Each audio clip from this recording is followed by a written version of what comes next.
اقرأ بسم ربک الذی خلق خلق الانسان من علق اقرأ وربک الاکرم الذی علم بالقلم علم الانسان ما لم یعلم۔ شروع کرتا ہوں اللہ کے نام سے جو بڑا مہربان نہایت رحم والا ہے۔ یہ سورہ سورۃ العلق ہے، اس کے اندر 19 آیتیں ہیں۔ یہ سورہ کے آخری میں سورہ یعنی سجدہ بھی ہے جو حضور صلی اللہ علیہ وسلم سے ثابت ہے۔ قرآن مجید میں 15 سجدے ہیں، ان میں سے بعض 14 لیتے ہیں، بعض بھی 14 ہے، بعض 15 کہتے ہیں۔ بہرحال مکمل سجدے 15 ہیں قرآن مجید میں۔ امام حنیفہ رحمۃ اللہ علیہ کے یہاں صرف کیا ہے 14 سجدے ہیں، اسے لیا جائے۔ تو اللہ رب العزت اس سورت کا نام سورۃ العلق دیا۔ علق کے معنی آتے ہیں کہ جو انسان کی ابتدائی پیدائش کے بارے میں ہے۔ تو اللہ رب العزت نے فرمایا کہ شروع کرتا ہوں اللہ کے نام سے جو بڑا مہربان نہایت رحم والا ہے۔ اللہ رب العزت فرما رہے ہیں کہ اقرأ بسم ربک الذی خلق، کہ پڑھیے آپ کے رب کے نام سے جس نے انسان کو پیدا کیا۔ تو اس کی قرآن مجید کی یہ سورۃ العلق کی 5 ابتدائی آیتیں محمد الرسول اللہ صلی اللہ علیہ وسلم پر نبوت کی ابتدا انہی آیتوں سے ہوئی تھی۔ لہٰذا حضور صلی اللہ علیہ وسلم کی عمر جب 40 سال کی ہو گئی تو حضور صلی اللہ علیہ وسلم کو تنہائی محبوب ہونے لگی۔ تنہائی کا مطلب اکیلے رہنا پسند آنے لگا۔ تو آپ غار حرا میں جا کر بیٹھنے لگے۔ کئی دن گزر جاتے تھے، توشہ لے جاتے تھے، توشہ ختم ہوتا تو پھر آتے تھے، پھر لے جاتے۔ تو آپ کو اکیلے بیٹھنے میں زیادہ سکون ملتا تھا۔ لہذا حضور صلی اللہ علیہ وسلم اسی ماہ میں یعنی اسی وقت میں ایک رمضان کا مہینہ تھا، آپ قیام کے اندر یعنی اعتکاف میں یعنی وہاں کے اللہ کی توجہات میں بیٹھے ہوئے تھے۔ تو فرمائے کہ اس وقت میں اللہ رب العزت نے کیا ہے فرشتہ وحی کو محمد الرسول اللہ صلی اللہ علیہ وسلم کے پاس بھیجا۔ لیکن وحی کے آنے سے پہلے اللہ نے ہر نبی کی نبوت کو خواب سے شروع کرتے ہیں۔ اللہ کا اصول ہے کہ اللہ جب بھی کبھی جبریل امین کو بھیجتے ہیں نبوت کی ابتدا خواب سے کرتے ہیں۔ پہلے خواب آتی ہیں 6 مہینے، اس کے بعد جبریل امین نبوت لے کر آتے ہیں۔ ایسے ہی صلی اللہ علیہ وسلم کو بھی پہلے 6 مہینے خواب نظر آنے لگے، اچھے خواب۔ رات کو جو دیکھتے وہ صبح کو ہوتا۔ رات کو خواب میں دیکھ رہے ہیں کہ پہاڑ آپ کو بلا رہے ہیں یا محمد، درخت آپ کی گواہی دے رہے ہیں یا محمد۔ صبح میں دیکھے تو ایسی آوازیں آ رہی۔ تو گویا جو خواب رات میں دیکھتے تھے وہ صبح میں ویسا ہی واضح ہوتا تھا، روز روشن کی طرح وہ کیا ہے ظاہر ہو جاتا تھا۔ تو اللہ رب العزت نے حضور صلی اللہ علیہ وسلم کی خواب کی یعنی نبوت کی ابتدا خواب کے ذریعے سے ہوئی۔ اسی لیے اس نے فرمایا کہ لم يبقى من المبشرات، کیا ہے لم يبقى من النبوت الا المبشرات، فرمایا اب نبوت کوئی چیز باقی نہیں۔ جبریل امین تو آتے نہیں زمین پہ، وہ تو آگے چلے گئے۔ اور فرمایا کہ اب اگر اللہ کی طرف سے اچھی باتوں کے انفارمیشن مل سکتی ہے وہ اچھے خواب ہے، برے خواب نہیں۔ برے خواب ہے تو اللہ کی پناہ مانگ، اچھے خواب سے ہمیں انفارمیشن ملتا ہے۔ لیکن بعض خواب بامعنی ہوتے ہیں، اس کے واقع ہونے میں کبھی دیر ہوتی ہے کبھی جلدی ہوتی ہے۔ چنانچہ حضرت یوسف علیہ السلام نے بھی خواب دیکھا، لیکن خواب کی تعبیر 40 سال کے بعد واضح ہوئی۔ حضور صلی اللہ علیہ وسلم نے ایک مرتبہ ایک خواب دیکھا کہ حضور صلی اللہ علیہ وسلم فرماتے ہیں کہ ایک کیا ہے آدمی جس کے جسم پر کالے اور سفید نشان ہیں اور آپ کا خون چوس رہے ہیں، آپ کا خون چوس رہا ہے۔ تو حضور صلی اللہ علیہ وسلم نے اس خواب کی تعبیر بتائی کہ بعد میں پتہ چلا 50 سال کے بعد حضور صلی اللہ علیہ وسلم کی وفات ہو چکی تھی۔ 50 سال کے بعد کربلا کے میدان میں حضرت حسین کی شہادت جو شہید کرنے والا تھا سب سے پہلا شمر ذل جوشن، جس کے اوپر کوڑ کی بیماری ہونے کی وجہ سے سفید اور کالے نشان تھے، حضور نے فرمایا کہ وہی شمر ذل جوشن ہے۔ فرمایا دیکھو خواب حضور نے مدینے میں دیکھا 50 سال پہلے، لیکن 50 سال کے بعد خواب کی تعبیر ہو رہی، اس لیے کہ سب سے پہلے حضرت حسین پر پہلا نیزہ پھینکنے والا وہ سمر جلدوشن تھا۔ حضور صلی اللہ علیہ وسلم نے خواب میں دیکھا، 50 سال کے بعد خواب کی تعبیر ہو رہی۔ تو لہذا خواب اچھے بھی ہوتے ہیں، برے بھی ہوتے ہیں، بعض برے خواب بھی دکھائی دیا جاتے ہیں، اس کے اثرات ذرا دیر پا ہوتے ہیں۔ تو میرے حال فرمائے کہ خواب حضور صلی اللہ علیہ وسلم کو نظر آنے لگے 6 ماہ پہلے ابتدائی نبوت کے، اس لیے حضور صلی اللہ علیہ وسلم فرمایا کہ یہ خواب جو ہیں یہ نبوت کا 46واں حصہ ہے، یعنی حضور صلی اللہ علیہ وسلم کی 23 سال کی مدت کو اگر 40 پر 6 میں تقسیم کریں، ایک حصہ شروع کے 5-6 مہینے یہ خواب کے نکلتے ہیں۔ یہ 6 مہینے ابتدا میں نبوت کے جو 23 سال میں پہلا جو حصہ ہے 5-6 مہینے کا وہ خواب سے شروع ہوا تھا نبوت، اس لیے فرمایا یہ 46واں حصہ ہے، 40 پر 6واں حصہ ہے خواب کی نبوت کا، یعنی خواب اللہ تعالیٰ اچھے مبشرات کو دکھاتے ہیں۔ تو لہذا حضور صلی اللہ علیہ وسلم نے فرمایا کہ یہ آپ کو 6 مہینے تک خواب نظر آئے، اس کے بعد آپ 6 مہینے جب مکمل ہوئے، رمضان کے مہینے میں حضور صلی اللہ علیہ وسلم پر حضرت جبرائیل علیہ السلام انہی قرآن مجید کی پہلی ابتدائی 5 آیتوں کو لے کر آئے۔ لیکن یہ بات ذہن میں رکھنا اچھی طرح ضروری ہے، قرآن مجید میں اللہ تعالیٰ 2 لفظ لاتے ہیں، ایک انزلہ، ایک تنزیل۔ انزلہ کے معنی ڈائریکٹ پورا قرآن اتار دینا، انا انزلناہ فی لیلۃ القدر، ہم نے پورے قرآن کو لیلۃ القدر میں اتارا، اور کہاں اتارا؟ آسمان عرش سے لے کر آسمان دنیا پر۔ انزلہ جہاں بھی آتا ہے وہ عرش سے آسمان پر اترنا مراد ہے۔ لیلۃ القدر میں اللہ نے اتارا قرآن، پورا قرآن عرش سے سیدھے آسمان دنیا پر، بیت العزت پر، یہ انزلہ کے معنی آتا ہے۔ اور یہ ایک ساتھ اتر گیا پورا کلام، تھوڑا تھوڑا نہیں، ایک ساتھ پورے 30 پارے 114 سورت اللہ نے ڈائریکٹ اتار دیا۔ لیکن تنزیل کا جب لفظ آتا ہے اس کا مطلب ہے کہ آسمان دنیا سے حضور پر تھوڑا تھوڑا کر کے اترا۔ یہ 2 لفظ ذہن میں رکھنا۔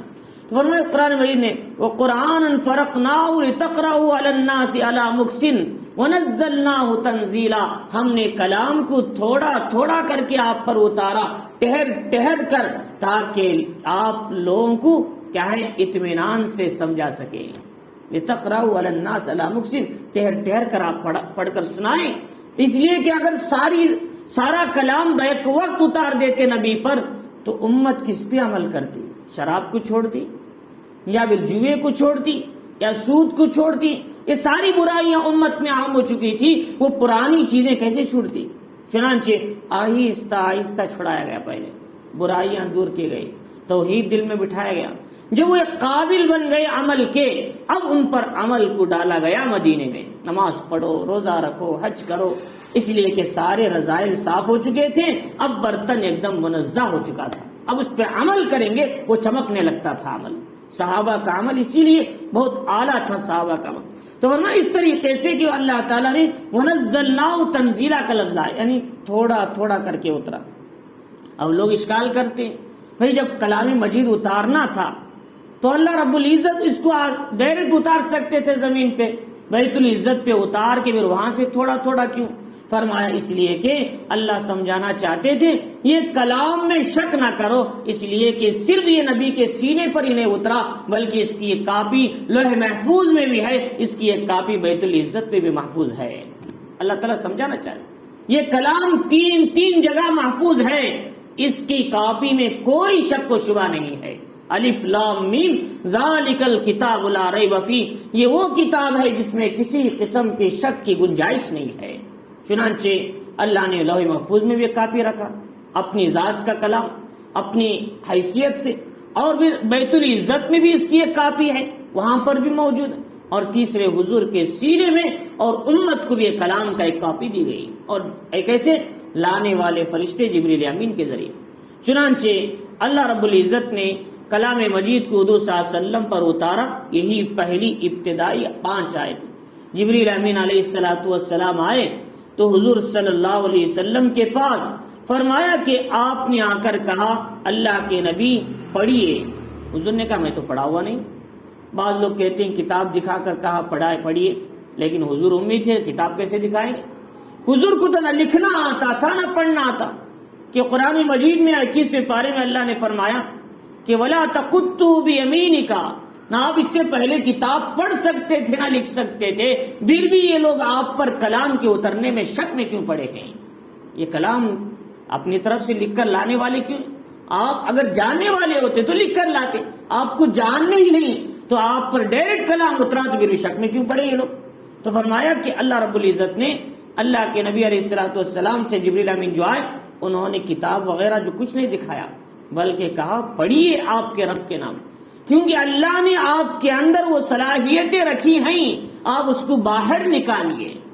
اور فرمایا کہ اللہ کے نبی میں پڑھ نہیں سکتا، اللہ کا کلام ثقیل ہے، وزندار ہے، چنانچہ پھر آپ کو سینے سے لگایا تاکہ مناسبت ہو جائے۔ حضرت یوسف جی رحمۃ اللہ علیہ ہمارے دعوت و تبلیغ کے بڑے بزرگوں میں سے ہیں، ان کی زندگی کے بارے میں لکھا ہے، علماء نے کیا بیان کیا کہ آپ دعوت و تبلیغ کی محنت میں ابتدائی زمانے سے نہیں لگے تھے، آپ تصنیف میں تھے، تالیف میں تھے، حیات الصحابہ لکھنے میں موجود تھے، کتابیں شروحات لکھتے تھے، تحاوی شریف کی شرح لکھی، یہ کام میں مصروف تھے، ہمیشہ تصنیف میں تھے۔ کبھی عرب کی جماعت آ گئی تو کہتے جاؤ یوسف سے مل کر آؤ، تو حضرت کے پاس جاتے تو کہتے بڈھا میرے پاس بھیج دیا، یہ بڈھا پھر میرے پاس بھیج دیا بات بتانے کے لیے، تو چنانچہ بیزار ہوتے تھے۔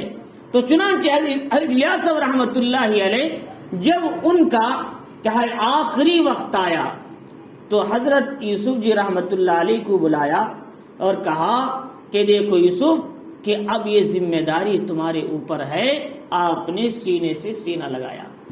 فرماتے ہیں کہ وہ جو محبت دعوت و تبلیغ کی حضرت یوسف جی رحمۃ اللہ علیہ کے سینے میں بیٹھی، وہ کبھی 1 گھنٹہ بیان نہیں کرتے تھے، 8 گھنٹے دعوت کو بیان کرنے لگے، 8 گھنٹے دعوت و تبلیغ کے بیانات ہوتے تھے۔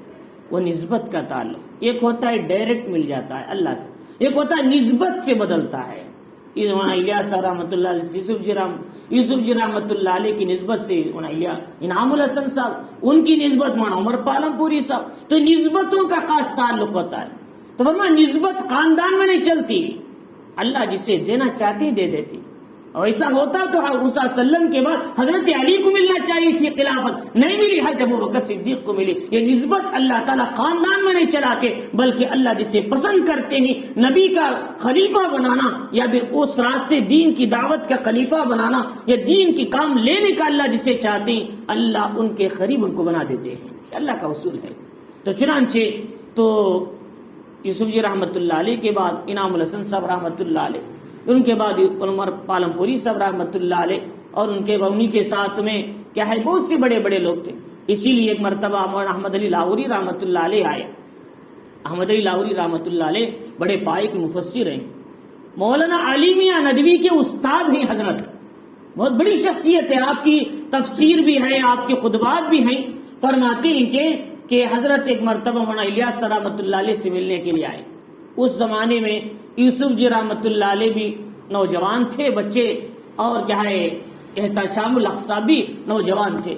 تو حضرت آ کر بیٹھے تو پوچھا بتا کہ احمد علی لاہوری آئے آپ سے ملنے کے لیے۔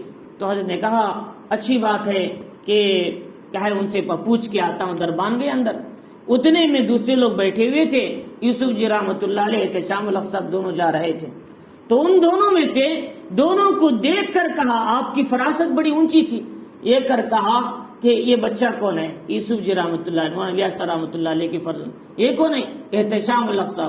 فرمایا کہ اللہ اس سے کام لے گا، یہ بچے سے، فرمایا اللہ اس بچے سے کام لے، اس سے نہیں، اس بچے سے کام لے گا۔ مولانا یوسف جی رحمۃ اللہ علیہ کی طرف اشارہ کر کے احمد علی لاہوری رحمۃ اللہ علیہ نے کہا تھا۔ تو یہ اہل فراست ہوتے ہیں، جن کا تقوی، جن کی پرہیزگاری، وہ فراست ایمانی حضرت احمد علی لاہوری رحمۃ اللہ علیہ کے سینے میں بیٹھی ہوئی تھی۔ تو چنانچہ پاکستان میں ایک مرتبہ وہاں کے نواب جو ایوب خان سب سے پہلے صدر بنے وہاں کے، کہ انہوں نے کہا حضرت ہماری بیٹی کی شادی نکاح پڑھانے کے لیے آئے۔ تو حضرت نے کہا میاں میں نکاح پڑھانے کے لیے نہیں آتا، اور حضرت ضرور آنا چاہیے، آپ سے نکاح پڑھانے میں برکت ہے۔ حضرت نے کہا 2 باتیں ہیں میرے پاس، دیکھو تمہارے پاس میں کچھ نہیں کھاتا، دوسرا سواری مجھے نہیں بھیجنا۔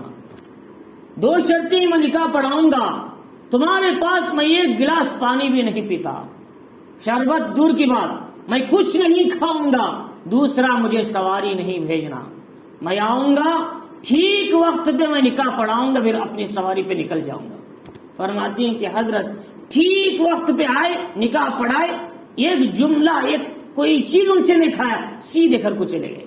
یوں اللہ والے ہوتے تھے، ان کی کوئی غرض نہیں ہوتی تھی دنیا والوں سے، یوں جبکہ صدر ہے حضرت وہ بڑی گاڑی بھیجیے، وہ بھیجیے، یہ بھیجیے، فرمایا ایسا کچھ نہیں۔ بہرحال اللہ والوں کا اخلاص ایسا ہوتا ہے، انہی کی اخلاص کی برکت ہے اللہ دنیا میں اللہ تعالیٰ یہ نظام کو چلا رہے ہیں، انہی کی نسلوں پہ، انہی کے قاہد راستے پہ چلنے والے راستے پہ اختیار کیے ہوئے۔ تو چنانچہ فرمایا کہ نسبت سے تعلق ہوتا ہے، تو حضرت جبرائیل علیہ السلام نے سینے سے ملایا، تو اس کا کیا مطلب ہے؟ جبرائیل علیہ السلام استاد ہے؟ نہیں، یہ نسبت دے رہی ہیں کہ علم کی نسبت جبرائیل علیہ السلام کو اللہ تعالیٰ جو قرآن کی جو نسبت عطا کی ہے وہ نسبت ان کو دینا چاہ رہے ہیں۔ فرمایا کہ اپنے سینے سے ملا رہے، تو چنانچہ آپ نے سینے سے ملایا، چھوڑ دیا، پھر دوسری بار تیسری بار کہا کہ پڑھیے، تو حضور صلی اللہ علیہ وسلم پڑھنے لگے اقرا بسم ربک الذی خلق۔ اب دیکھو نسبت کا اثر پڑا، فرمایا پڑھیے آپ کے رب کے نام سے جس نے کیا ہے پیدا کیا، انسان کا لفظ نہیں لائے، پیدا کیا پوری مخلوق دنیا کی، آسمان کو بنایا، زمین کو بنایا، کائنات کو بنایا، شجر و حجر کو بنایا، کیا ہے 4 پیر والوں کو بنایا، 2 پیر والوں کو بنایا، بغیر پیر والوں کو بنایا، رینگنے والوں کو بنایا، ڈسنے والوں کو بنایا، ساری کائنات پوری مخلوقات کو پیدا کیا اللہ نے۔ خلق میں یہ سارے معنی موجود ہیں۔ تو اللہ رب العزت فرما رہی لیکن نبی جب بھی آپ کلام پڑھنا شروع کریں یا کوئی بھی کام کریں تو اللہ کے نام کے ساتھ شروع کریں۔ لہذا ہمیں یہ چاہیے، ہم کھانا کھاتے ہیں، پانی پیتے ہیں، چپل پہنتے ہیں، گھر سے باہر نکلتے ہیں، گھر کے اندر جاتے ہیں، دروازہ بند کرتے ہیں، دروازہ کھولتے ہیں، لفظ اللہ بسم اللہ کے ساتھ ہمارے کام شروع کیے جائے، ورنہ برکت کتنی ہوگی، اور ورنہ کیا ہوگی؟ اللہ کے نام کے بغیر ہوگا بے برکتی ہوگی۔ فرمایا کہ اللہ کے نبی علیہ الصلوۃ والسلام نے ایک حدیث میں فرمایا کہ کل امر ذی بار لم یبدا ببسم اللہ فهو اخطر، ہر وہ کام جو اللہ کے نام کے ساتھ شروع نہ کیا گیا وہ کام میں بے برکتی آ جاتی ہے، وہ کام میں برکت نہیں ہوتی۔ اگر آپسی خاندان میں اختلافات ہو رہے ہیں، کہتے ہیں کہ بھائی بھائی کو نہیں جمتا، بہن بہن کو نہیں جمتا، بیوی ماں کو نہیں جمتا، فرمایا کہ 40 مرتبہ بسم اللہ الرحمن الرحیم پڑھ کے اپنے کھانے میں دم کر کے استعمال کرو، انشاءاللہ آپس میں محبتیں پیدا ہو جائیں گی۔ اللہ نے اللہ کے نام میں اتنی محبتیں رکھی، تو لہذا بسم اللہ معمولی نہیں۔ ہمارے استاد تھے اذان دینے سے پہلے بھی بسم اللہ پڑھتے تھے، آہستہ بسم اللہ الرحمن الرحیم پڑھ کے پھر وہ اذان شروع کرتے تھے، ہر نیک کام کو بسم اللہ شروع کرتے، تو لہذا ہمیں بھی چاہیے کہ بسم اللہ کے ساتھ اپنے کام کو شروع کریں۔ اللہ فرمائے نبی اللہ کے نام کے ساتھ پڑھیے، شروع کیجئے۔ فرمایا خلق الانسان من علق، کہ اللہ رب العزت نے انسان کو پیدا کیا خون کے جمے ہوئے لوتھڑے سے، یعنی انسان کی حیثیت اور اس کا مقام کس میں سمجھایا گیا، انسان کتنا فخر کرتا ہے، انسان اپنے آپ کو کتنا بڑا سمجھتا ہے، جبکہ اس کی ابتدا یہ خون کے گوشت کے ٹکڑے سے زیادہ بڑھ کر نہیں ہے۔ هل اتى على الانسان حين من الدهر لم يكن شيئا مذكورا، کیا انسان پر ایسا وقت بھی گزرا ہے وہ قابل ذکر ہے؟ دنیا میں آنے کے بعد تو قابل ذکر، ماں کے پیٹ میں 9 مہینے تھا، کیا قابل ذکر تھا؟ پہلے مہینے میں، دوسرے مہینے میں، تیسرے مہینے میں، 5ویں مہینے میں جا کر اس میں جان ڈالی گئی، جب بھی قابل ذکر نہیں، دنیا میں آنے کے بعد نام رکھا، اذان دی جب وہ قابل ذکر ہوا۔ اللہ فرمانی انسان کی اپنی ابتدائی آفرینش پیدائش کو کیوں بھول جاتا انسان، وہ قابل ذکر نہیں تھا۔ فرمایا اقرا وربک الاکرم، اللہ نے فرمایا دیکھو ساری مخلوقات کو پیدا کیا تو انسان بھی اس میں آ گیا، پھر لفظ انسان کو کیوں لا رہے؟ اللہ بھی فرمانی خلق الانسان من علق، یہ سمجھانے کے لیے انسان دیگر مخلوقات سے اشرف ہے، اس کا مقام اونچا ہے۔ اسی لیے آدم علیہ السلام کو اللہ نے فرشتوں جنات پر فضیلت دکھائی، ان کے سامنے سجدہ تعظیم کروا کر، دکھانا چاہتے تھے فرشتوں کو جو تمہیں علم ہے، جنات کو جو تمہیں علم ہے، اس سے بھی زیادہ میرا خلیفہ جو زمین میں جانے والا ہے آدم علیہ السلام، ان کا علم تم دونوں سے بڑھ کر ہے۔ وعلم آدم الاسماء كلها ثم عرضهم على الملائكة فقال انبئوني باسماء هؤلاء ان كنتم صادقين۔ فرشتوں نے کہا قالوا سبحانك لا علم لنا الا ما علمتنا انك انت العليم الحكيم، ہم نہیں جانتے اتنا ہی جتنا آپ نے ہمیں سکھایا، آپ تو جاننے والے اور حکمت والے ہیں۔ لہذا اللہ رب العزت نے حضرت آدم علیہ السلام کو 4 چیزوں سے فضیلت دی۔ ایک کیا ہے؟ ایک تو اللہ تعالیٰ نے ان کو کیا ہے اپنی طرف سے اللہ تعالیٰ نے ان کو پیدا کیا، اپنے ہاتھ سے پیدا کیا۔ دوسرا اللہ تعالیٰ نے ان کو کیا ہے، اللہ رب العزت نے خود روح اپنی طرف سے پھونکی، اپنی طرف سے 4 مہینے ہونے کے بعد اللہ فرشتوں کو بھیجتے ہیں جاؤ کیا بچے کے اندر روح پھونک کے آؤ، لیکن اللہ نے آدم علیہ السلام کو خود پھونکا۔ اور تیسرا اللہ نے فرشتوں سے سجدہ کروایا تعظیماً۔ تیسرا چوتھا ہے کہ اللہ نے ان کو علم ایسا عطا کیا، مخلوقات میں سے کسی کو ایسا علم نہیں تھا۔ حضرت انسان کو آدم علیہ السلام کو سب سے زیادہ علم عطا فرمایا۔ اللہ رب العزت نے فرماتے ہیں کہ آگے اقرا وربک الاکرم، فرمایا کہ پڑھیے آپ کا رب بڑا کریم ہے۔ اب اللہ تعالیٰ پہلے بار اقرا بول دیے، پھر اقرا کیوں بول رہی؟ پہلا اقرا حضور کو پڑھنے کے لیے تھا، دوسرا اقرا ساری انسانیت کو دعوت تھی، سمجھانا تھا اللہ کو کیا ہے اپنی شان کے لیے دنیا بنانے کی ضرورت نہیں، اپنی شان کے لیے کائنات بنانے کی ضرورت نہیں، اپنے انٹروڈیوس کے لیے کائنات بنانے کی ضرورت نہیں، لیکن اللہ نے پھر بھی انسانوں پر رحم کرم کر کے اللہ نے کائنات کو بنایا تاکہ انسان اس میں آرام سے زندگی گزار کے اپنی آخرت کے لیے آئے۔ اللہ چاہے تو جنگل میں چھوڑ دیتا، سمندر میں چھوڑ دیتا، کیا حال ہوتا؟ اللہ نے ایسا نہیں کیا، دنیا میں آرام سکون کا نظام دیا۔ اللہ فرما رہی اس کی ضرورت نہیں تھی، لیکن ہم نے اپنے احسان اپنے کرم سے دنیا کا نظام ہمیں تمہیں عطا کیا۔ اللہ تعالیٰ فرما رہی الذی علم بالقلم، اللہ فرما رہی ہم نے انسان کو کیسے علم دیا؟ فرمایا قلم کے ذریعے سے سکھایا، قلم سے۔ اسی لیے قلم 3 قسم کے ہیں۔ اللہ نے سب سے پہلے مخلوقات میں کسے پیدا کیا؟ قلم کو پیدا کیا۔ اس لیے اللہ تعالیٰ حدیث شریف میں آتا ہے کہ اللہ رب العزت نے قلم کو پیدا کیا، کہا کہ لکھو، تو قلم نے کہا اے اللہ کیا لکھوں؟ قیامت تک ہونے والی ہر چیز کی تقدیر کو لکھ دو۔ اب تقدیر کو لکھ دیا، عرش پر لے آ کے اس کاپی بند کر کے رکھ دی۔ اب جو جو احکام آتے ہیں وہاں سے فرشتے ذرا ذرا نقل کر کے یہاں تک لاتے ہیں، یا ذرا ذرا ہر سال کا۔ اسی لیے کہتے ہیں شب برات میں تمام انسانوں کی تقدیریں وہاں سے نقل کر لی جاتی، ستامی میں سب کو دے دیے جاتے ہیں۔ بارش کا انتظام، زندگی کا انتظام، کیا ہے موت کا انتظام، سب کو ادا کر دیا جاتا ہے، لیکن وہاں سے نوٹ کرتے ہیں، فرشتے نوٹ کرتے ہیں۔ فرمایا قلم 3 قسم کے علماء نے لکھا۔ فرمایا پہلا قلم ہے جس کو اللہ نے پیدا کر کے لکھنے کا حکم دیا، تقدیر۔ دوسرا قلم فرشتے لکھ کر لاتے ہیں جو احکام آیتیں۔ تیسرا قلم سارے انسان اللہ کے احکام آیتوں کو اور اپنے حساب و کتاب کو لکھتے ہیں، یہ بھی قسم کا قلم ہے۔ فرمایا 3 قسم کے قلم۔ فرمایا اللہ نے سب سے دنیا میں کیا ہے 4 چیزوں کو اپنے ہاتھ سے بنایا اللہ تعالیٰ نے، کسی چیز کو نہیں، 4 چیزوں۔ پہلا قلم کو اپنے ہاتھ سے بنایا اللہ نے۔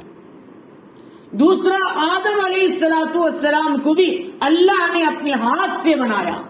فرمایا ایسے ہی اللہ نے کیا ہے عرش کو اپنے ہاتھ سے بنایا، جنت عدن کو بھی اپنے ہاتھ سے بنایا۔ تمام جنتوں میں سب سے اعلیٰ جنت جنت عدن ہے۔ اس جنت کے بعد اللہ کا عرش نظر آتا ہے۔ اللہ کے جنت عدن کے بیچ میں اللہ کے نور کے 70 پردے آڑ ہیں، اگر اس پردے کو کوئی پھلانگ دے تو اللہ کے نور سے وہ جل جائے گا۔ فرمایا اللہ کے جنت عدن کے بیچ میں اللہ کے نور کے پردے آڑا ہیں۔ یہ جنت عدن ایک دم قریب ہے اللہ کی ذات سے۔ 4 چیزوں کو اللہ نے اپنے ہاتھ سے بنایا، قلم کو، آدم علیہ السلام کو، عرش کو، جنت عدن کو اللہ نے اپنے ہاتھ سے بنایا۔ تو اللہ رب العزت فرمائی ہم نے انسان کو پیدا کیا، اسے علم سیکھنے کا ذریعہ قلم دیا، لہذا قلم ہونا چاہیے۔ آج کمپیوٹر کا زمانہ آ گیا، کیلکولیٹر کا زمانہ آ گیا، پھر بھی قلم سے بے نیاز نہیں ہے۔ قلم تو ضرورت پڑتی ہے، لکھنا ہی پڑتا ہے، حساب لکھو، کتاب لکھو، حدیثیں لکھو، کتابیں لکھو، قلم کی ہمیشہ ضرورت پڑتی ہے۔ فرمایا علم الانسان ما لم یعلم، پھر اللہ نے قلم سے کیا سکھایا انسان کو؟ انسان جو وہ چیزیں سکھایا انسان جانتا بھی نہ تھا، کائنات کی تمام چیزیں سکھائی، زندگی کسے کہتے ہیں، موت کسے کہتے ہیں، آسمان کسے کہتے ہیں، زمین کسے کہتے ہیں، زندگی کیسے گزارنا ہے، کیا ہے بیوی بچی اولاد گھر، یہ ساری چیزوں کا علم انسان کو سکھایا اللہ تعالیٰ نے، اور فرمایا کہ اللہ رب العزت نے ساری زندگی کے اصول سمجھائے۔ دیکھو جتنے جانور ہیں وہ اپنے اندر سے علم لے کر آتے ہیں، انسان جو ہے باہر آ کر علم سیکھتا ہے۔ آپ کبھی دیکھیں پرندے کو، پرندہ جب بڑا ہو جاتا ہے تو خود بخود اڑنے لگتا ہے، اسے کون استاد آ کے سکھایا اڑنے کا؟ کیا ماں نے سکھایا اڑو؟ لیکن ٹائم ہوتے اڑنے لگ جاتا ہے۔ شیر اپنا بچہ ہوتا ہے لیکن ٹائم ہوتے ہی اسے سمجھ میں آ جاتا ہے میرا مقام جنگل کے بادشاہ کا ہے، مجھے شکار کرنا ہے، میرا مقام اونچا ہے، خود بخود اپنے کام شروع کر دیتا ہے۔ ایسے لومڑی اپنا کام کر دیتی، جانور اپنا کام کر دیتے، بلیاں اپنے کام کر دیتے، ہر ایک اپنے اپنے کام، خود ان کو علم مل جاتا ہے۔ وہ کس لے کے؟ وہ اندر سے علم لے کر آئے۔ لیکن انسان ویسا نہیں، انسان کو اللہ نے علم دے کر نہیں بھیجا، علم کے ذریعے دے کر بھیجا، کان دیا، آنکھ دیا، دل دیا۔ اس لیے بچہ جو بھی بچپن میں دیکھتا ہے 10 سال تک 5 سال تک وہی عادتیں بچے میں 15 سال کے بعد بھی نظر آتی ہیں۔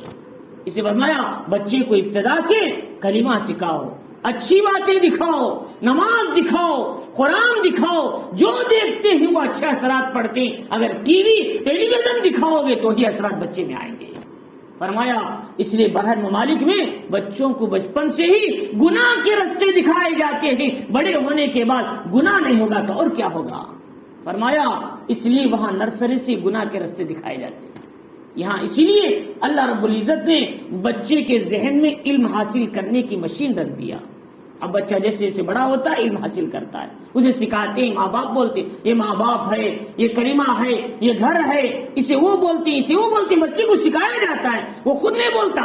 فرمایا اسی طریقے سے کہ اللہ رب العزت نے فرماتے ہیں کہ تمام مخلوقات کا علم، وہ مخلوقات کو تو مل گیا لیکن انسان کو اللہ نے وہ علم سکھایا ہے۔ فرمایا یہ 5 آیتیں اللہ رب العزت نے محمد الرسول اللہ صلی اللہ علیہ وسلم پر سب سے پہلے غار حرا میں اتارے تھے۔ اب بعض لوگوں کو اشکال ہونے لگا یہ آیتیں اتری یا سورہ مدثر کی آیتیں اتری پہلے؟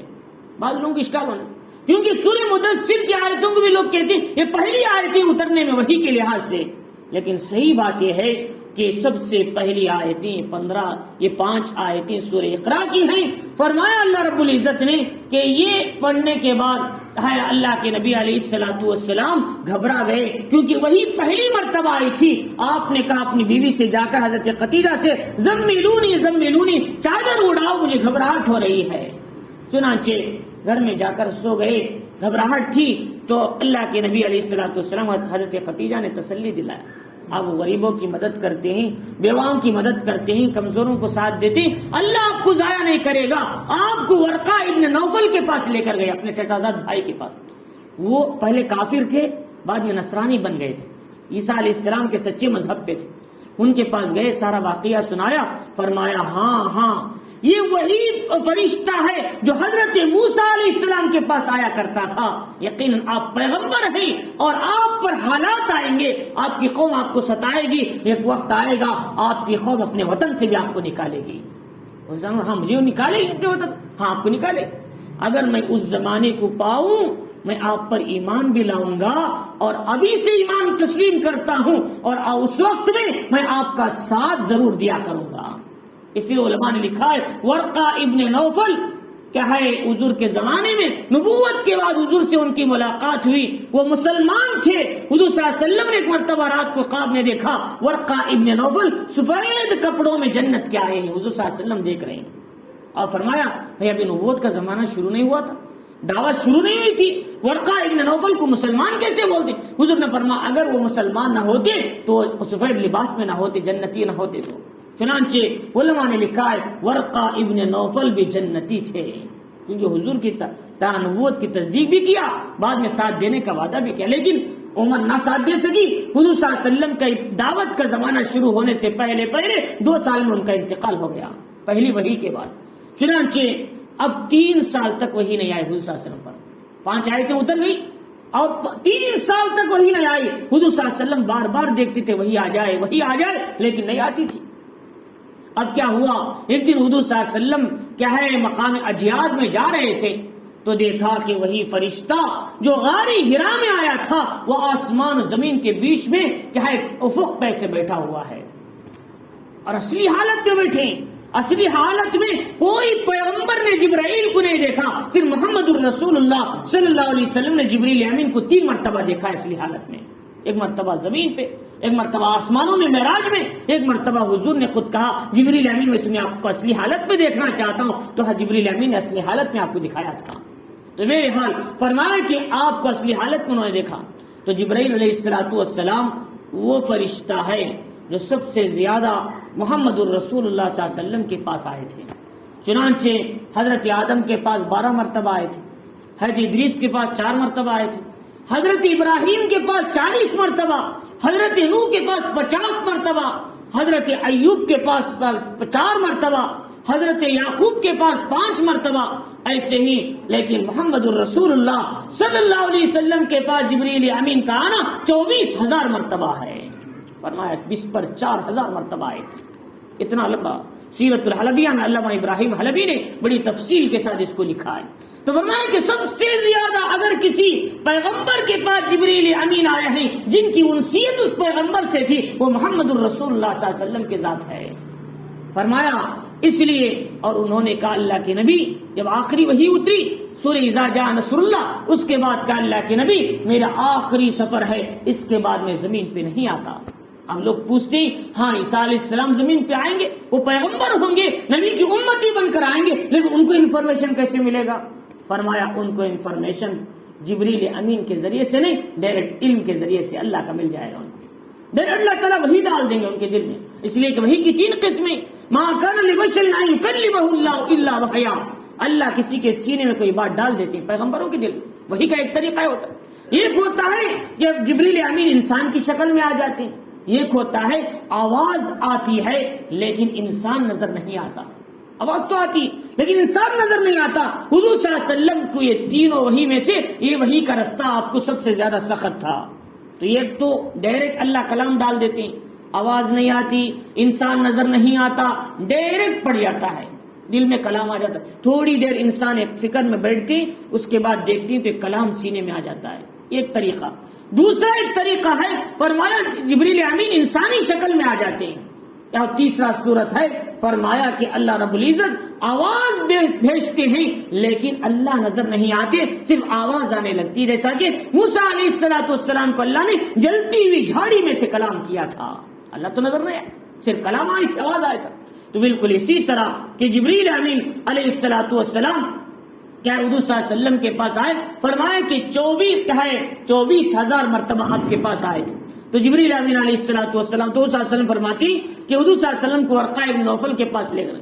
تو اس کے بعد حضرت خدیجہ رضی اللہ تعالی عنہا نے تسلی دلائی. اب 3 سال کے بعد جب اللہ کا کلام اترا تو حضرت جبریل امین نے وہ جو اصلی کیفیت میں تھے وہ یہ آیتیں یا ایھا المدثر قم فانذر وربک فکبر وثیابک فطہر والرجز فہجر ولا تمنن تستکثر ولربک فاصبر، یہ آیتیں لے کر اترے.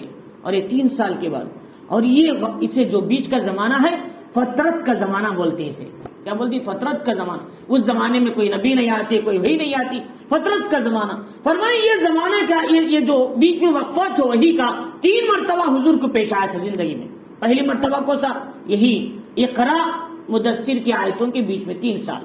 دوسری مرتبہ ایک مرتبہ یہود نے آ کر حضور سے سوال کیا تھا اصحاب کہف کون ہیں، روح کسے کہتے ہیں، ذوالقرنین کس کا نام ہے. حضور نے کہا تھا کل بتاؤں گا. فرمایا کہ آپ نے انشاءاللہ نہیں بولے تھے، 15 دن تک وحی بند ہو چکی تھی. یہ بھی تھوڑا وقفہ تھا وحی نہ آنے کا. ایک وقت وہ تھا حضور صلی اللہ علیہ وسلم غم میں تھے امت کے، آپ پریشان تھے اور آپ کو کچھ زخم، انگلی بھی زخمی ہو گئی تھی. جب اس وقت میں آپ علیہ السلام کو ایک وقت 20 یا 25 دن لمبا زمانہ وہی نہیں آیا تو کافروں نے کہا کہ محمد تمہارے رب نے تمہیں چھوڑ دیا، تمہارے رب نے تمہیں تنہا چھوڑ دیا. اللہ نے کہا نبی ہم نے آپ کو تنہا نہیں چھوڑا. والضحیٰ واللیل اذا سجا، قسم ہے چاش کے وقت کی جبکہ اور رات کی جب وہ چھا جائے. ما ودعک ربک وما قلی، آپ کا رب نے نہ ہی چھوڑا نہ ہی آپ سے ناراض ہوا. اللہ تعالیٰ نے آیتیں اتاری اور یہ 3 وقت کو سے تھے، وہی کو تھوڑا سا وقفے کے ساتھ آئی تھی، تھوڑا وقفہ دیا گیا تھا، لیکن ان میں سب سے لمبا وقفہ سورہ اقرا سورہ مدثر کی آیتوں کے بیچ کا وقفہ تھا. چنانچہ جو بعض لوگوں نے کہا کہ سورہ مدثر کی آیتیں پہلے اتری، ان کا مطلب یہ تھا کہ کیا ہے اب بعض لوگ کہتے ہیں کہ یہ آیتیں اتری. اصل بات یہ ہے جو اقرا اس حدیث کے اندر خود محمد الرسول اللہ صلی اللہ علیہ وسلم نے وضاحت کے ساتھ فرمایا، میرے پاس وہ فرشتہ پھر آیا جو غار حرا میں آیا تھا. حضور صلی اللہ علیہ وسلم کا فرما رہی سورہ مدثر کی جو آیتیں اتری اس وقت فرما رہی میرے پاس وہ فرشتہ پھر نظر آنے لگا جو غار حرا میں آیا تھا. مطلب کیا ہے؟ یہ دوبارہ آنے ہے، یہ پہلی مرتبہ آنا نہیں ہے. حدیث کے اندر صراحت کے ساتھ موجود ہے.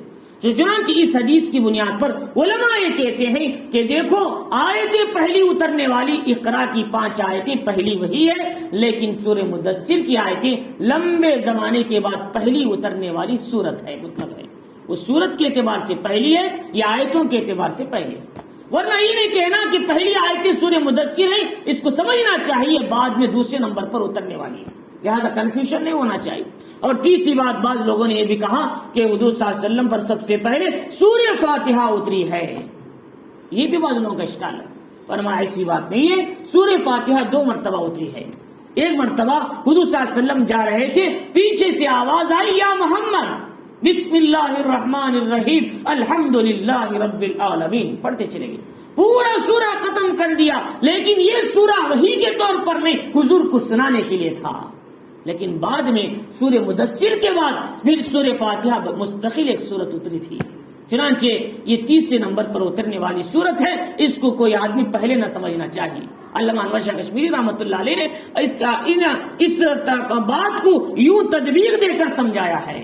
بڑے محدث بھی تھے، بڑے مفسر بھی تھے علامہ انور شاہ کشمیری رحمۃ اللہ علیہ. تو ورنہ بہرحال ہمیں ذہن میں رہنا چاہیے پہلی اترنے والی آیتیں سورہ اقرا کی ہیں، دوسری آیتیں سورہ مدثر کی ہیں، تیسرے نمبر پر اترنے والی سورہ فاتحہ.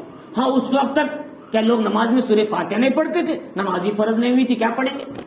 اور اس وقت 2 نمازیں حضور پڑھتے تھے، عصر کی نماز، فجر کی نماز، یہ حضور پڑھتے تھے، لیکن عام لوگوں کا بھی اس کا حکم ہی نہیں آیا تھا. اور حضور صلی اللہ علیہ وسلم اس وقت سورہ فاتحہ لازم بھی نہیں قرار دیا تھا. جب سورہ فاتحہ اتری، جب نماز کا حکم آیا، حضور نے فرمایا جو آدمی سورہ فاتحہ نہیں پڑھتا اس کی نماز نہیں ہوتی. اب اس حدیث کو لوگوں نے غلط سمجھا. کیا سمجھا؟ بھئی اگر آدمی جماعت میں بھی سورہ فاتحہ نہیں پڑھتا تو اس کی نماز نہیں ہوتی. یہ مطلب نہیں ہے، بلکہ انفرادی میں اگر آدمی سورہ فاتحہ نہیں پڑھتا اس کی نماز نہیں ہوتی. امام کے پیچھے کا مطلب نہیں ہے یہ. چنانچہ اس حدیث کو روایت کرنے والے کہ حضرت سفیان ثوری رحمۃ اللہ علیہ کہ سفیان ابن عیینہ بڑے محدث ہیں، فرماتی ہیں ھذا لمن انفردا، یہ جو حکم ہے کہ جو آدمی سورہ فاتحہ نہیں پڑھتا اس کی نماز نہیں ہوتی، یہ حکم الگ پڑھنے والے کے لیے ہے. کون فرماتی ہیں؟ حدیث کے راوی فرماتی. وہ کون؟ جو حدیث کے راوی سے زیادہ، محدث سے زیادہ کون اس کا حدیث کی روایت کو سمجھ سکتا ہے؟ وہ بھی آج سے 1300 سال پہلے کے محدث فرما رہے ہیں. تو چنانچہ اس لیے اس آیت کا غلط مطلب نہیں لینا چاہیے حدیث کا کہ ہم امام کے پیچھے ہی کچھ نہیں پڑھنا سوائے کیا ثنا کے خاموش کھڑنا چاہیے. بعض لوگ سری نمازیں پڑھ، سری نمازوں میں بھی ضرورت نہیں ہے. سری نمازوں میں کیا امام پڑھ رہے تو آپ کافی. قراءۃ الامام قراءۃ لہ، امام کی قراءت مقتدی کی قراءت، حضور نے صاف کہہ دیا، پھر الگ سے پڑھنے کی ضرورت کیا ہے؟ ہاں اتحیات پڑھ سکتے ہیں، تسبیحات پڑھ سکتے ہیں، سجدے کے، رکوع کے، لیکن قراءت نہیں کرنا چاہیے. حدیث صاف ہے، لیکن بعض لوگوں نے اس حدیث کو کیا فرمایا کہ امام جب قراءت کرے تو تم بھی کہا ہے خاموش رہو. فرمایا یہ روایت کو بعض لوگوں نے ضعیف سمجھا، لیکن یہ روایت جو قراءت الامام قراءت لہ، یہ روایت مضبوط ہے. اس بنیاد پر علماء کہتے ہیں مقتدی کو امام کے پیچھے قراءت نہیں کرنا چاہیے. امام ابو حنیفہ رحمۃ اللہ علیہ کا یہی پکا مسلک ہے. چنانچہ فرماتی بہرحال میں اس میں چلے گیا تو اور مسائل آ جائیں. تو اللہ رب العزت فرما رہی کہ یہ 5 آیتیں اس ترتیب سے نازل ہوئی. حضور صلی اللہ علیہ وسلم پر وحی کیسے آتی؟ ایک وحی تو کیا ہے حضرت صلی اللہ علیہ وسلم پر گھنٹی کے طور پہ آتی تھی، گھنٹی بجنے لگتی تھی، یہ کلام آپ کے سینے میں آ گیا. ایک مرتبہ جبریل امین حضرت دحیہ کلبی کی صورت میں آ جاتے تھے، وہی بتاتے. ایک صورت یہ ہوتی تھی جبریل امین اصلی شکل میں بھی آ کے دیتے تھے، جیسے معراج میں اصلی شکل میں آپ نے آیتیں دی، سورہ مدثر کی اصلی شکل میں آئے تھے. یہ وحی کا طریقہ اللہ ڈائریکٹ کلام کیا حضور سے، جیسے معراج میں بات کیا، معراج میں اللہ نے ڈائریکٹ کلام کیا، جیسے موسیٰ علیہ السلام سے کلام کیا تھا جلتی ہوئی جھاڑی میں. یہ ایک طریقہ ہوتا ہے کہ آپ کو خواب میں بتایا گیا. اکثر انبیاء کے پاس جو وحی آتی تھی خواب میں ہی آتی تھی، صرف جلیل القدر پیغمبروں کے پاس بیداری میں وحی آتی تھی، جیسے حضرت نوح، حضرت ابراہیم، حضرت موسیٰ، حضرت عیسیٰ، یہ جلیل القدر پیغمبر ہیں، ان کو نیند میں بھی، ان کو بیداری میں، دونوں حالتوں میں وحی آتی تھی. لیکن اکثر انبیاء کے پاس خواب میں ہی وحی آتی تھی، بیداری میں نہیں آتی. تو فرمائے بہرحال، تو فرمائے کہ یہ ان کو خواب میں بھی وحی آتی. ایک صورت یہ ہے کہ نفس فی الروح، جبریل امین نظر نہیں آتے لیکن اندر سے ایک بات ڈال کے چلے جاتے تھے، نفس فی الروح جسے کہتے ہیں. یہ 6 طریقے سے حضور صلی اللہ علیہ وسلم پر اللہ کا احکام اترتے تھے. اب ان میں 2 قسم ہو جاتے ہیں، ایک کلام تو جس کی تلاوت کی جاتی قرآن ہے، ایک کلام جس کی تلاوت نہیں کی جاتی وہ نبی کے الفاظ ہوتے ہیں، معنی اللہ کے نہیں، اس کو حدیث مبارکہ کہا جاتا ہے. لیکن الفاظ بھی اللہ کے، معنی بھی اللہ کے، اسے وحی متلو کہتے ہیں، وہ قرآن مجید ہے اور پورا کا پورا اللہ سے آیا ہوا ہے، نبی کا اس میں کوئی دخل نہیں ہے. اگر نبی کا دخل ہو جائے گا تو پھر کلام کی عظمت باقی نہ رہے گی. تو چنانچہ اس لیے فرمایا، تو بہرحال وحی کے تعلق سے ان باتوں کا جاننا ضروری ہے کہ ان باتوں کو جانیں گے تو وحی کب اتری، کیا اتری، کیسے، ہمیں ساری باتیں معلوم ہوں گی تو پتا چلے گا کہ قرآن مجید نے اللہ نے کیسے اتارا. اور یہ بات ذہن میں رکھنا، قرأ یقرؤ کے معنی آتے ہیں پڑھنا، لیکن ایک معنی آتے ہیں قرأ یقرؤ کے معنی ہی اصل میں جمع کرنا، قرأ یقرؤ جمع کرنا. اب قرآن تو کیا ہے، اس میں آیتیں جمع ہیں، سورتیں جمع ہیں، اس لیے قرآن کو کیا کہتے ہیں، فرمایا کہ قرآن کہتے ہیں قرأ یقرؤ سے. ایک معنی قرآن کے پڑھنا کے معنی آتے ہیں. قرآن مجید میں ہے اللہ تعالیٰ فرمائے اِنَّ عَلَيْنَا جَمْعَهُ وَقُرْآنَهُ، نبی اس کا جمع کرنا بھی ہمارے ذمے، اس کا پڑھوانا بھی ہمارے ذمے. اب یہاں قرآن کا لفظ کیا ہے، پڑھنے کے معنی میں استعمال. تو لہٰذا قرآن کا لفظ، اللہ نے قرآن جو لفظ لائے اس کے 5 نام آتے ہیں قرآن مجید کے. کتنے نام ہیں، 5 نام. ایک نام ہے قرآن. اللہ نے فرمایا کہ قرآن مجید میں شہر رمضان الذی انزل فیہ القرآن، قرآن کا لفظ لائے. ایک جگہ فرمایا تبارک الذی نزل الفرقان، اللہ نے فرقان کو نازل کیا. دوسرا نام فرقان. فرمایا کہ ذی الذکر والقرآن ذی الذکر، قرآن جو نصیحت والا ہے، اللہ نے قرآن کی جگہ ذکر سے یاد کیا. تیسرا معنی ایک ہے کتاب، تنزیل الکتاب لا ریب فیہ، ایک معنی نام کیا ہے، کتاب کے معنی آتے. ایک ہے تنزیل کے معنی، تنزیل بھی قرآن کا نام ہے، تنزیل الکتاب، اللہ نے یہ معنی میں. تو 5 نام ہیں، قرآن، فرقان، ذکر، تنزیل، کتاب. 5 نام قرآن مجید کے. لیکن علوم القرآن میں حضرت تقی عثمانی صاحب دامت برکاتہم نے لکھا ہے اللہ نے قرآن کو قرآن اس لیے کہا کہ اس لیے کہ اللہ تعالیٰ نے سب سے زیادہ قرآن سے ہی قرآن مجید کو یاد کیا. وہ 60 پر 1 مرتبہ ہے قرآن مجید میں، 60 پر 1 مرتبہ اللہ نے قرآن کا نام قرآن سے انٹروڈیوس کیا. ذکر سے کم، کتاب سے بھی کم، تنزیل سے بھی کم اور فرقان سے بھی کم کیا. اور قرآن مجید کب نازل ہوا، وہ بالکل اس تاریخ کو نازل ہوا جس تاریخ کو جنگ بدر پیش آئی تھی. 17 رمضان تھا، شب قدر تھی. اس رات میں اللہ نے کلام محمد الرسول اللہ صلی اللہ علیہ وسلم پر اتاری تھی. قرآن کی آیتیں کتنی، فرمایا قرآن مجید میں 30 پارے. قرآن مجید کے منزل 7 ہیں. فرمایا قرآن مجید کے رکوع 540 ہیں. فرمایا قرآن مجید کی آیتیں 6616 ہے، جیسا کہ علامہ سید قدرت اللہ باقوی رحمۃ اللہ علیہ نے فنون القرآن کے اندر لکھا ہے. 6616 آیتیں قرآن کی. لیکن ایک مرتبہ میں نے دل میں طے کر لیا قرآن مجید کی آیتیں کتنی تلاش کرنا. میں نے تلاش کیا 6226 آیتیں ہیں. فرمایا میں نے تلاش کیا اور لہذا جب 6226 آیتیں تو پھر اتنی آیتیں لوگوں نے کیسا لکھ دیا، 6600 400 ایکسٹرا کیسے ہو گئے. فرمایا بعض لوگوں نے معنی کے لحاظ سے آیتوں کو ٹکڑے کر دیا.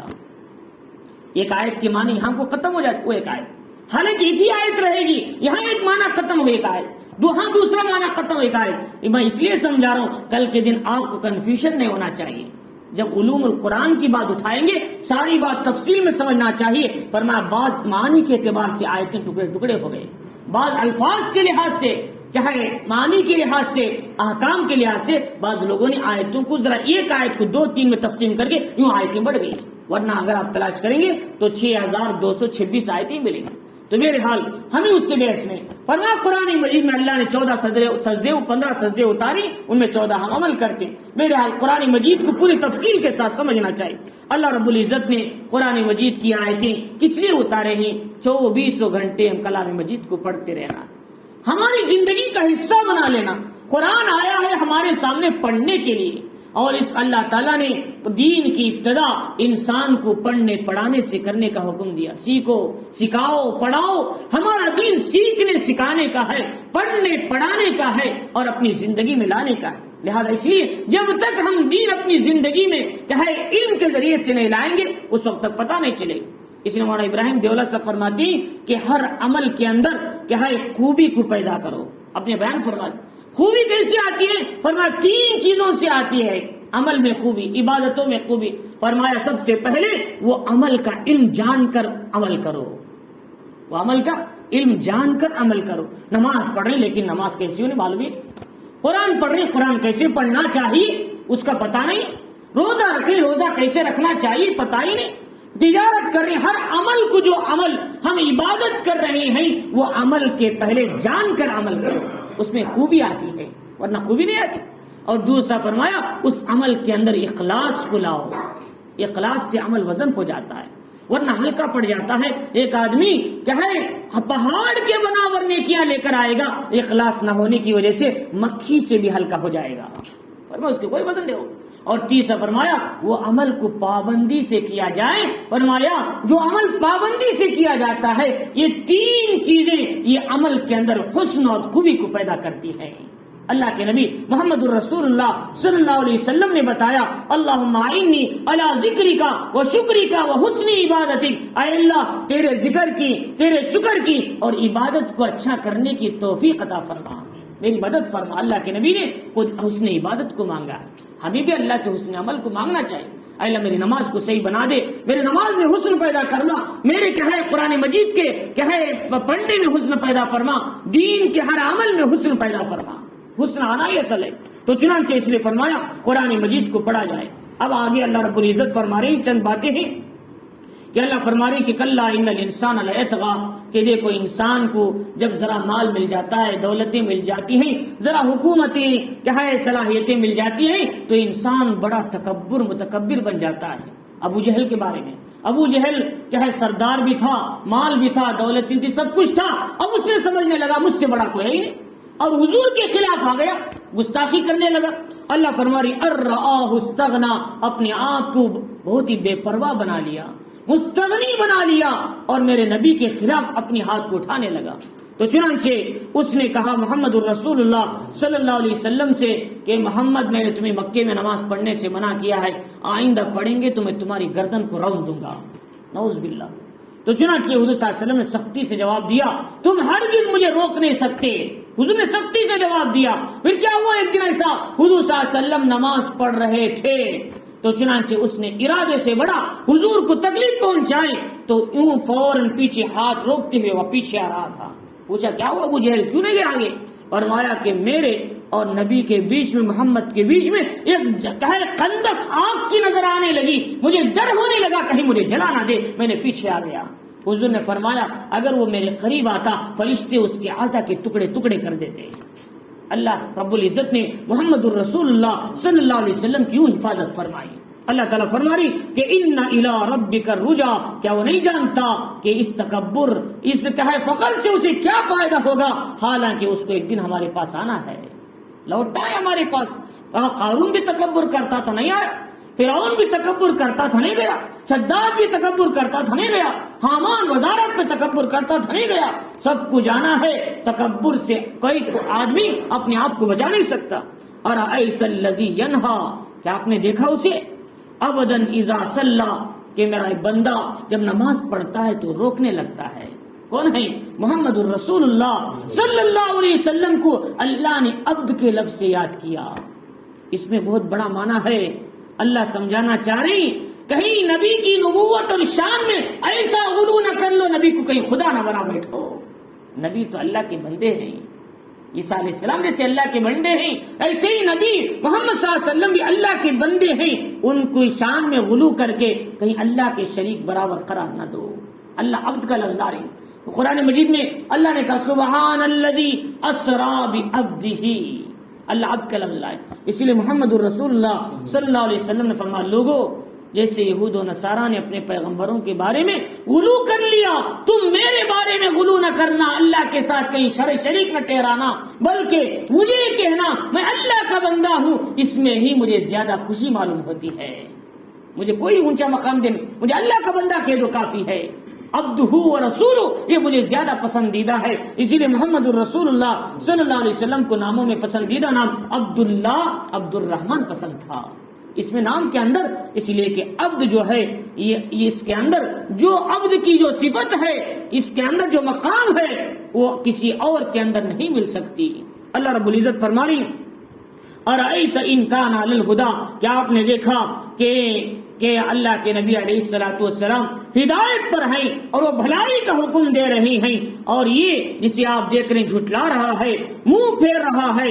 الم یعلم بان اللہ یرا، کیا وہ نہیں جانتا کہ اللہ اس کے عمل کو دیکھ رہا ہے، اللہ اس کے عمل سے واقف ہے؟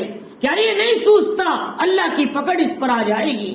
ابو جہل فرمایا کلا لئن لم ینتہی، ہرگز نہیں اگر یہ باز نہیں آیا اپنے غلط عمل سے، نبی کو تکلیف پہنچانے سے، ہم اس کے پیشانی کے بال پکڑ کے گھسیٹیں گے. اللہ فرمائے لنصفعا بالناصیہ ناصیۃ کاذبۃ قاطعہ، صرف پیشانی کے بال نہیں اللہ نے کہا بلکہ اس کی صفت بھی بیان کی، وہ جھوٹی پیشانی، وہ گنہگار پیشانی ہے اس کی. اللہ نے فرمایا ناصیۃ کاذبۃ خاطیہ. اللہ کیوں اس کے کیا ہے یعنی اس کی توہین میں اللہ کیسے لفظ لا رہے ہیں؟ جھوٹی پیشانی، گنہگار پیشانی، اللہ کی میرے نبی کو تکلیف پہنچاتا ہے. اب اس کہتا تھا کہ محمد اگر تم نے مجھے تکلیف پہنچائی، اگر میرے مقابل میں آئے، میں ابھی آواز لگاؤں تو پورا خاندان قریش کا آ جائے گا میرے ساتھ ہے، میں بلا لوں گا، پوری وادی بھر جائے گی. اللہ نے کہا تو جتنا چاہے بلا لے، ہم بھی جہنم کے فرشتوں کو بلائیں گے. اللہ نے کیسے جواب دیا؟ تو بلا لے، کسے بلاتا ہے؟ جیسے بالکل مقابل میں جیسے انسان کہتا میں میرے خاندان اور تم بلا لوں، میں بھی اپنے خاندان والوں کو بلاؤں گا. اللہ کہتے ہیں اپنے نبی کے حق میں کہ تو بلانا چاہے پورے وادی کو بلا لے، لیکن جب میرے جہنم کے فرشتے پکڑیں گے تو تجھے پتا چلے گا. اللہ نے کہا فَلْيَدْعُ نَادِيَا، بلا لے اپنے مجلس والوں کو. سَنَدْعُ الزَّبَانِيَا، ہم بھی جو سخت ہیں اور کڑی ہیں ایسے فرشتوں کو جو جہنم میں گھسیٹ کر ڈالتے ہیں، ہم ان فرشتوں کو بلا لیں گے. فرمایا زبانیہ یہ جہنم کی پولیس ہے. فرمایا کلا لا تطیعہ، اللہ رب العزت نے فرمایا کہ اس میں کس طریقے سے نبی پاک علیہ الصلوۃ والسلام کی شان میں اللہ تعالیٰ اپنے نبی کی مدد کر رہے ہیں اور کافر نافرمان کی اللہ تعالیٰ توہین کر رہے ہیں. کلا ہرگز نہیں، نبی آپ اس کی بات مان کر دعوت و تبلیغ سے باز نہیں آنا، نماز پڑھنے سے، ذکر کرنے سے، اللہ کی یاد سے، سجدے سے، قریب ہونے سے دور نہ ہونا، تم اپنا عمل کرتے رہنا. سجدہ کیجئے وانزل وقت قریب ہو جائیے، اس لیے کہ بندہ سجدے سے ہی میرے قریب ہوتا ہے. اللہ تعالیٰ فرمانی. چنانچہ یہ آیت پڑھنے کے بعد ہم میں سے ہر ایک پر سجدہ واجب ہے، بعد میں ایک ایک سجدہ کر لیں. میرے حال ان آیتوں کے اندر اللہ رب العزت نے فرمایا کہ سورۃ العلق کے اندر دیکھو کہ قرآن جو آیا ہے دین ہمارا پڑھنے پڑھانے سے شروع ہوا، سیکھنے سکھانے سے ہے. قرآن جو آیا یہ پڑھنے کے لیے ہے، ہدایت کے لیے آیا ہے. ہر انسان کو اپنے رب کا دیا ہوا کلام یاد کرنا ہے. فرمایا کہ انسان اپنی پیدائش کو یاد کرے، پھر اپنے اللہ رب العزت کی نعمتوں کو یاد کرے اور اللہ رب العزت کی نعمتوں کو کبھی نہ بھولے. اللہ نے جو انعامات کیے ہیں اس کو اپنی زندگی میں یاد رکھیں. اور قرآن مجید اللہ نے ہم پر اتار کر بڑا احسان کیا، ہمیں دستور زندگی دیا، ورنہ ہماری زندگی جانوروں اور دیگر مخلوقات سے بھی کوئی فرق نہیں تھی. اللہ نے دین دے کر، قرآن دے کر، سنت دے کر ہمیں ایک انسانیت والا راستہ دکھایا. اور فرمایا دوسری بات یہ ہے جو نبی پاک علیہ السلام کو نبیوں کو تکلیف پہنچاتے ہیں اللہ ہمیشہ نبیوں کی مدد میں کھڑتے ہیں. ویسے ہی آج بھی اگر دنیا میں کوئی حق کی دعوت لے کر اڑتا ہے، اگرچہ اس پر ظلم ہوتا ہے، تکلیفیں آتی ہیں، لیکن اللہ کی مدد ہمیشہ حق بولنے والے داعی کے ساتھ ہوا کرتی ہے. اللہ رب العزت نے قرآن مجید میں موسیٰ علیہ السلام کے بارے میں کہا تھا، جب انہوں نے ڈر محسوس کیا اے اللہ کہیں فرعون ہم پر سرکشی نہ کر دے، ظلم نہ کر دے، اللہ نے کہا موسیٰ ڈرو نہیں، میں تمہارے ساتھ ہوں، تمہاری دعوت کو بھی سنتا ہوں، میں ہمیشہ تمہارے ساتھ ساتھ رہا کرتا ہوں۔ چنانچہ جو حق بولنے والوں کو، دین کی دعوت دینے والوں کو گھبرانے کی ضرورت نہیں، اللہ ہمیشہ دین کی دعوت دینے والوں کے ساتھ ساتھ ہوتے ہیں۔ ہاں اتنی بات ہے، حالتیں آئیں گے، تکلیفیں ہوں گی، لیکن مدد تو اللہ کی مل کر ہی رہے گی۔ اللہ رب العزت جیسا کہ صحابہ کی مدد کیا، اللہ تعالی ہم سب کو ان آیتوں کو سمجھنے، قرآن مجید کی جو تحقیقی مضامین ہیں اس کو اپنی زندگی میں لانے اور اس کو یاد رکھنے کی ہم سب کو توفیق عطا فرمائے۔